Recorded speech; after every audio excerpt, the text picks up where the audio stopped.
Hi, Hi. and welcome to Growth Doc Podcast. It's a place where you can find advice, suggestions, tools, and techniques on personal professional growth coming from experts in these fields.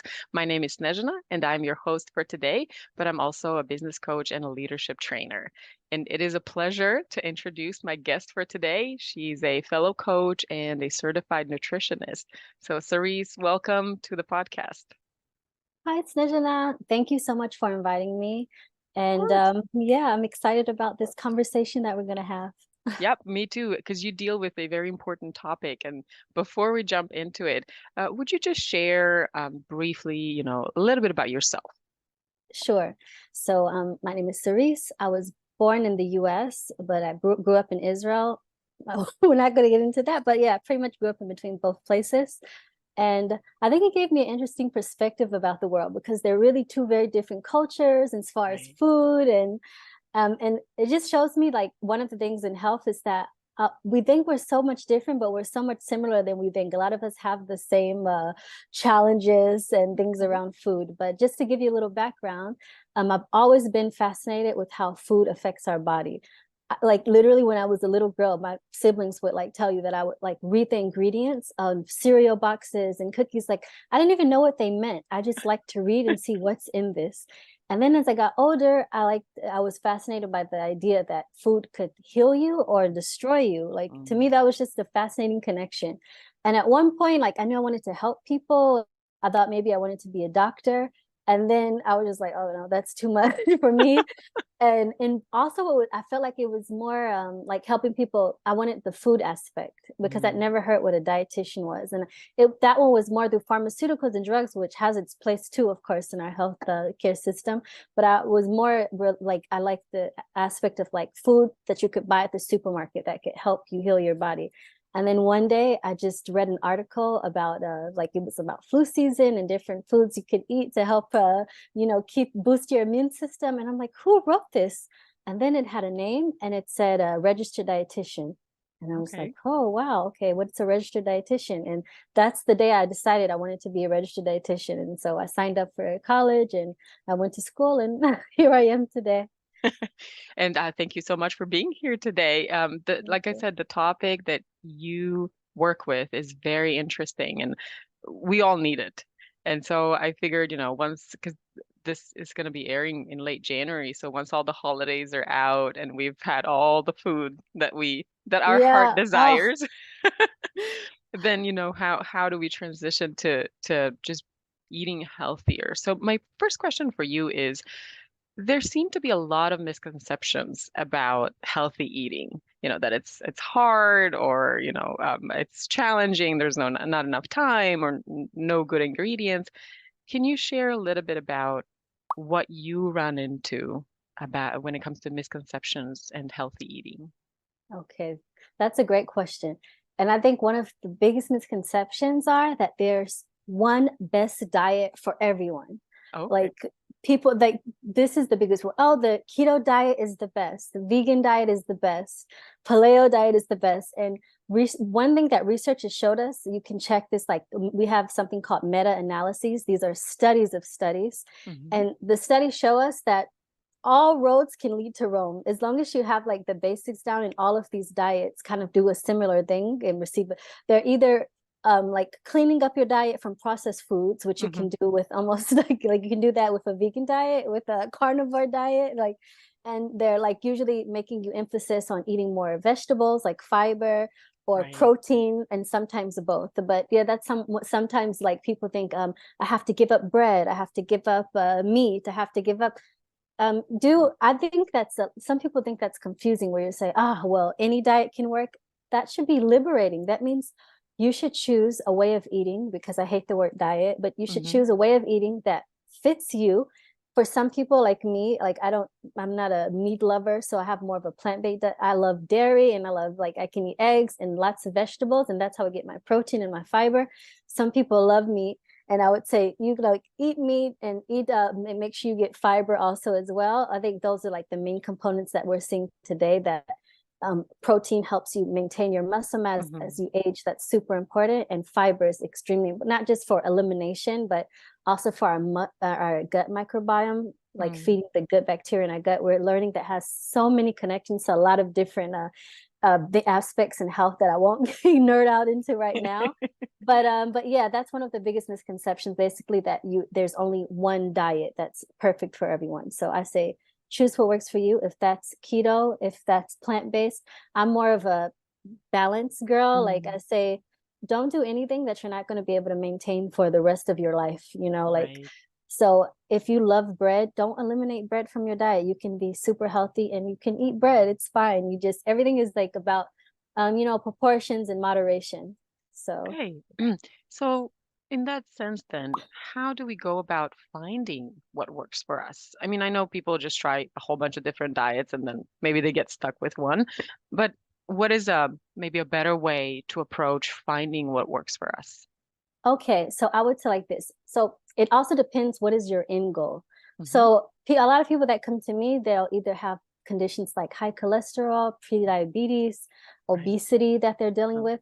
So I'll just talk for like, and other people, that's not my area, but a lot of people like that work, dietitians that work with weight lift, like power lifters and hmm. bodybuilders, they actually want to gain sometimes. So I'll just talk about my expertise is like Yeah, yeah. weight loss and, metabolic health.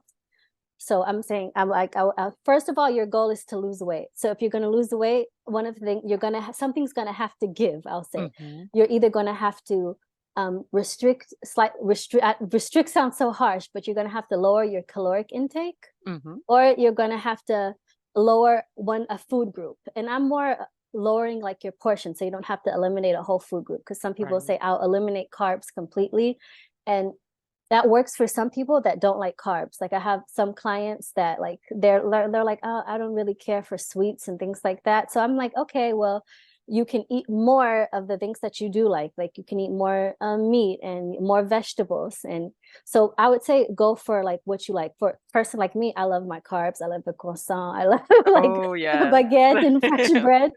So Absolutely. I just go with portion. So you need to like choose like realize what are you not willing to give up. Like I had a Mm. client who I love, and Bao, shout out to you. She told me like she had to like lose weight, and she told me, but I don't want to give up I don't want to give up bread, and I don't want to give up schnitzel. I like to eat schnitzel. I'm like, that's fine. You don't have to. Okay. So we just worked on other things. Like instead of eating 2 slices of cake Mm. for dessert, keep it to 1 slice. Really, we just made like baby steps. So for most people, I would just say kind of reducing your portions and moving Right. more. So we get used to these. Sometimes we're served in a restaurant and we're served these huge portions of food that we wouldn't even eat at home. Right. So maybe we're like ask them to pack that portion, or maybe if you go out with somebody, share that meal. I think a little bit of like controlling your portions and staying in tune with your body, which is something we really have to get in tune with, because we're just learned to a lot of times it's a toxic cycle from our childhood. You have to eat everything that's on your plate, Right. and Oh, that rings and a bell. yeah, you have to, and then we're like overeating and we don't even know when are we full anymore. We just see it and we eat it. So I work a lot of these things with my clients. First of all, the mindset aspect, like, am I thirsty right now? Am I hungry right now? I talk a lot about this in like in my program too, and also have a guidebook that can help you do this, like on my website. But Awesome. yeah, it's step by step. Yeah, Yeah, we'll it's share all of those. Sorry, just all the links, anything you want people to yeah. get access to, we'll share it all in the description. But I feel like I hope I didn't confuse like the answer to the question. I just feel like everybody should first, like the first step is to ask yourself, like, what are you not willing to give up? And what are you Mm. willing not to give up? What are you willing to limit more? So start with that. And that way, Right. okay, maybe I'll reduce my carbs. Okay, I'm not a big, I don't know, fats person. Like I'm Mm. not big on like, cheeses and things like that, or olive oil and these things, which are great, but maybe you want to reduce your fats. But I would say never reduce your protein. Protein is super important. And vegetables, fiber, Mm. fruits, these things, it's kind of hard to overdo them. Like people Right. say, oh, but fruits have sugar. We know now today, like if you're going to eat your sugar, it's better to eat an apple than a slice of chocolate cake. So Right. Eat your Right. fiber, eat your protein, and with fats and carbohydrates, see which one you're willing to play with a little, minimize a bit. So Okay. Okay. So now that you're talking, I'm thinking I wanted to lose just a couple of kilos, and my issue is I like to snack, but I don't snack on like chips and the bad stuff. I do snack on nuts or, apples or fruit. But I pretty much eat it all day long. So what I realized is I don't really feel hungry almost ever. And so when I eliminated the snacks in between the meals, I noticed how hungry I was, at the time when there's a meal. But I'm sharing this to ask you, how do we stick to this? Because what often happens, and it happens to me all the time, I start with something, I see the results, I enjoy it, makes me feel good, but then life happens and I just go back to the old habits. So how do we stick to healthier eating?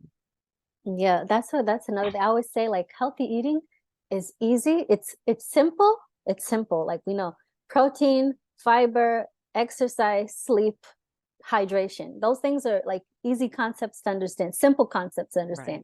But sticking to it is the challenging part. It's like we know what to do, but how to skip. And by the way, if anybody makes it more complicated than that and says, oh, you need to eat at this time and hormones and this and that, 99% of people don't even need to worry about that. So yeah, Okay. but how to Okay. to stick to it, this is something where I say you have to first of all start slowly and work on habits. And Mm, that's another like thing I have, like where people come to me and they'll say like I want to lose weight or whatever, and then I'll give them just one task. Like maybe it's just this week I want you to drink like 2 liters of water each. right. And they're like, okay, but what about food? Just just do that. That's what we're going to do this week and maybe another week until it's a habit that they're not even like, because a lot of times when we're snacking and a lot of or driving or brushing, like it's just autopilot. We don't even think about it because our brain has already made the pathways that this is just the automatic thing. So you want to, that's why I'd rather like people work on things like gradually and make it a habit. So if it's Mm, something that you have to remember to do, as soon as a little bit of stress comes or your schedule changes, then if it's not a habit, then you're going to just go back. You're going to get discombobulated and go back to your habits. So it's yeah. basically reprogramming your habits. So I have like this 12-step system where each week, each month, however fast you want to do it, I think, to pace yourself, but it's Mm, really about reprogramming those habits. And we know that it's possible. right. They say like it takes 21 days to, like, some people it takes them maybe a bit more, maybe a month, maybe more, Mm, but however, but I would start with that, saying like first of all, not taking a laundry list of things to tackle at mm, once. right. Right. Piece of advice I can give people for like 2024, you can write out 24 things or maybe you have less that you want to change in your life, if it's your health or whatever, and just choose one thing on that list that you're going to work on for the month of January. Just choose Mm, one. And if you do that every day for a month, and it's like then the next month, that's like, it's already one of your habits, then you choose something else. And it sounds like a very slow process, but you won't believe, like, at least it'll stick. And by the end of the year, you could have like 12 habits that just became a part of your life. And it's not so like, wishy-washy, where like right. brushing your teeth or Right. Right. No, it absolutely makes sense because what we usually do, most people, let's say, we we want an end result and we want to see it fast, so we find a way to get there fast. And there are many diets, many ways of eating that can get us to the results fast. But then the moment you stop, you go back to whatever you were doing before, and then your weight comes back or whatever the goal was. But it's so, fast is kind of not the best way to go right. usually. This client that I mentioned before in Bao, so what was fascinating about her, she told me, I don't have any time. I have kids. I'm a single mom. She told me, and she didn't want to give up this. She gave me all these restrictions, but I was like, yeah, it's fine. Like, you don't have to give it. But it started just with Coca-Cola. We said, instead of one glass of Coca-Cola, you're going to switch that with a glass of water. And it was just changes like this. Instead of 2 slices of cake or a sleeve of cookies, 2 cookies, one slice. It was just people think it has to be like some really big change, but just making small changes like this over time, that's already just those few cookies took off like 200 calories of her day. And that one glass of Coca-Cola switching it with water, that's like another like 100 like just these little micro things. By the end of the year, she had lost 15 kilograms. And then Wow. in year two, she lost a total of 25 kilograms. And Very she nice. like did this photo shoot, but she was just so happy because when you do it slow, it's also not like she was so happy that she didn't feel deprived. And then I'm still Mm, in touch with her. That's the real thing. That's the real sign of success, because 5 years later she still maintains it because it's not restrictive. And that's, you want to right. do something like I mentioned before that you can do for the rest of your life. Like for the rest of your life, you can give up an extra slice of cake if you're eating one, or like do something that's sustainable. It's just small changes that you do every day that end up like over time accumulating, and it won't be like these lose weight in 8 weeks things, but then Right. you gain it back in more Right. the next few months. But I think it's something you can relate to in development too, like in your area. Every day you Yes. just want to be 1% better, and then by the end of the year. Yes, Yeah. absolutely. And we talk about, as you say, choose what you don't want to give up. Um, we call them non-negotiables, in personal development. So, what are your Yeah. non-negotiables? What is it that Cool. you just whatever happens, that has to happen or that has to stay. And so it sounds like when it comes to healthy eating habits, it's also, if your heart is going for a piece of cake, fine, but then don't make it two, or pace it Yeah. out, or eat Right. slowly. Or I Exactly. heard somewhere that if we eat slowly, it helps us. I guess it helps the brain figure out where the limit is. So so we don't overeat. Did I get that right? Yeah, that's something that's very big too. This is something that I have to make this a habit. This is good, but because it was like different situation in my life, I'm just always brushing, and then especially like as a new mom, I just want to eat. But yes, it's absolutely true that you like when you're eating so fast, you don't even give time because you have a signal that your stomach has to send the brain that Mm. okay, I'm full now. Like make me feel full. And Right. if we're eating too fast, we don't give time for that cue Mm. to like we don't feel it. So that's why it's always best to chew your food, eat slower, eat at a slower pace, put your fork down sometimes, like breathe. Also, don't eat with distractions, because that can also, like, if you're Right. watching, like scrolling on your phone or watching television, that can also, like, you won't be in tune with your body and like feel that cue. But eating slower and not eating with distractions, just practicing that can really help you with your like controlling your portions, because then you'll realize, oh, whoa, I'm actually full, I don't need to finish the rest of the plate. But Right. if you're just going on autopilot and just eating what's in front of you, and then you'll overeat and you'll feel it. Like I feel like a lot of people experience this, especially during this time of year, during the holidays, like, whoa, like I overate, I didn't even realize it. Right. So it comes Right. a few minutes later. Right. A couple of questions come to mind as you talk about all of this, but let me choose one and go with it. So, um, how this is mostly meant for business people who want to grow and develop. So we often run into these, and you mentioned it. You're a mom, so we have different roles. We're rushing to work. We have to go pick up the kids, or maybe you have a pet, or you're just a partner, whatever. But our lives get so busy that, somebody would ask, well, I don't have time to stop and chew and, think about my food. What advice would you give when our lives seem chaotic? So this is there are a few tips that I have for this. It goes for fitness and for food, but make it easy on yourself. And Okay. when I say, so for example, what is like a big tip I can give you? Like some people say, like I get in the house and I just grab something to eat because I don't have time to cook. Well, Right. first of all, stock your kitchen to match your goals, your health goals. Like if you're grabbing something to eat and you grab some chips, well, you should maybe not have that in the first place. Don't Right. stock your kitchen like a vending machine. Like Right. if you told me you didn't have food and you just grabbed some carrots, okay, well, you you ate some carrots, it's okay. Like, but another thing is planning. And Mhm. this planning sounds like, oh, but it takes time, but it'll save you a ton of time later. Like Right. I like to meal prep, like Hmm. kind of like not, you don't even have to be super meticulous about it, but it's just something as simple as before I go to the grocery store. This also actually saves you time. And I have a template too in the program that I mentioned. Nice, But nice. before I go to the grocery store, I have like different categories, and I kind of think about the meals that I'm gonna plan for the week.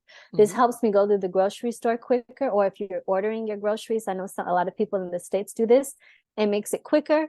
You're in and out, you're not distracted thinking, should I get this, that? So first of all, and these meals, of course, are going to be balanced with protein and fiber. So planning your meals, that's a big one, because if you already know what you're going to eat, then you don't have this decision fatigue, like Right. standing in front of the kitchen, like, oh, what am I going to eat now? Like, I like to plan, like, make breakfast super simple. It could be something just like a omelet, the sandwich, and a Right. piece of fruit, or some, and for you can have some fruit, nuts for a snack, and some dark chocolate, which I love. And just plan out some meals. You have it ready. You don't have to plan the whole week ahead, because I just like do like 1 or 2 days, and in the middle Hmm. of the week I'll plan what I want to eat for the next few days ahead of that. So make it easy for yourself. Have things, don't have temptations, like just spread it around the house. If I want to eat ice cream, then I'll go out and eat it outside, because I eat the best ice cream that I can eat, and I finish it and savor it then, and then I continue with my day. Right. If you want Right. like some pizza, don't have a bunch of frozen pizzas in your fridge. Go out and be intentional. Enjoy that Mm. pizza, and don't let it come from like an emotional thing, like, oh, I'm stressed right now, I want cookies. I want, like, Right. don't just have it accessible. Have nourishing food in your home. I like So that. planning is a good one. And also, like, another thing that can make it easy when people tell me they don't have time to work out, or so also, you have a concept called NEAT. I have a blog post about this, but NEAT is called non-exercise activity thermogenesis. And it's Okay. any activity that we do that's not in the gym or in a studio. It's something like you walked up a flight of steps, Hmm. or you walked your dog, or you were cleaning your house and mopping. So we've learned that, like, that this is actually more significant, has more impact on our like caloric, like burns more calories Hmm. than, say, going to the gym once or twice a week. Oh, Like, yeah. okay. So I say, like, have a target of steps that you want to reach in a day. You say I'm going to do 5,000 steps a day, because I like 5,000 as a starting point, because that means you're not living a sedentary lifestyle. Hmm. Hmm. You can make the goal 7,000 or something by the end of the year, or 10,000. 10,000 is cute, but we know that after 7,000, there's no like huge benefit as far as like, Oh, but okay. yeah, so you can have a step target. It doesn't have to be consecutive. Hmm. Just choose to maybe park a bit further from the destination. I know in the States, I notice people like to park as closest to the entrance as they can. It's okay if you park in the last row of the parking lot. Maybe you get in 200 steps. Right. It's okay. Like, maybe have a walking meeting, or if you have a Zoom meeting or something where it's not super formal, like you can have it while you're taking a walk outdoors or something. Right. And just Right. choose reasons to move. Our bodies are designed to move. Like, if you just, I was just watching like you watch a baby, how much they're like moving and challenging themselves and moving. Yeah. So try to incorporate more NEAT, where it doesn't feel so, because sometimes if you say, oh, the gym is great, weightlifting is great, if you love those things, do them, I encourage it. Mm. But I'm saying sometimes when people think about fitness, it's like daunting to them, because they think it has to look one way. Right. Gardening in your yard can be like fit, a form of exercise, and it accumulates over time. Like, just for example, think about our ancestors. Like, I know my grandpa, he grew up on a farm, and he was super like buff.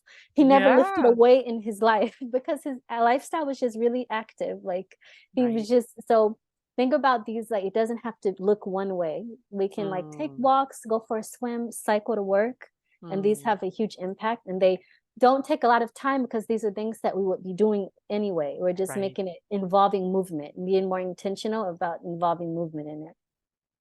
You've shared so much with us. Thank I'm you so sorry. much. This is no, no, no, please. I was like, I This hope I is didn't feed you, like, we just blabber out too much information, but no, no, this is great. I mean, listen, I am get very busy and I know all of these things, but sometimes you forget. So you've reminded me of many beneficial aspects that or items that I can, do, activities. Uh, just on my way to work or as I go to see a client or whatever, I have a dog, so that's definitely a great Yeah, exercise for great. me. But you've shared so much, and thank you so much for that. Now, before we close off for today, you mentioned there was a freebie that you wanted to give away, or, is there anything else that you want to mention before we wrap up? Right. Yeah. So you can go to SariceHolley.com. I guess you'll give Hmm. me the link. And there I have a free 5-day meal plan that includes all 15 recipes. And I made Nice. them like really like something unique. I didn't want something basic. So they're all quick because I don't have a lot of Mm. time to cook anymore. And they're like pretty minimalistic. Most of the time, if they're a little bit, they take a little bit more time. That's like the baking and stuff like that. Right, right. And there you can also find my like 12-week system, which I have in a like you have a digital form with that's just a workbook with all the templates like grocery and gratitude journals and things like that. Or Hmm. you can do the premium, which is the guided experience where you'll be with me for 12 weeks. I'll guide you 12 weeks, adopt 12 healthy habits that you'll have for a lifetime. Not Nice. something that you'll do like, quick lose weight like like for example 3 months and then gain it back. These are 12 weeks Mm. that you have for life. So Oh, yeah, nice. this is 2024. The new year is a great time to do that. Yes, absolutely. So I encourage you guys to go and check it out. We'll definitely leave all the links that you need in the description below the video so you can find them all. Anything else on your end, Cerise, before we wrap up? I have one more tip that I wanted to say, like about the fitness that I forgot of also making it easy. I like to make like mental reminders. So it's, if you wanted to do, you told yourself that you wanted to do a 7-minute workout every morning or Hmm. something like that. So maybe keep your workout clothes like in visual, like maybe on your dresser with the shoes. Or as soon as you wake up, put them on and then don't take Mm. them off until you finish your workout. So that's just one more tip Oh, to give you guys. I And love that.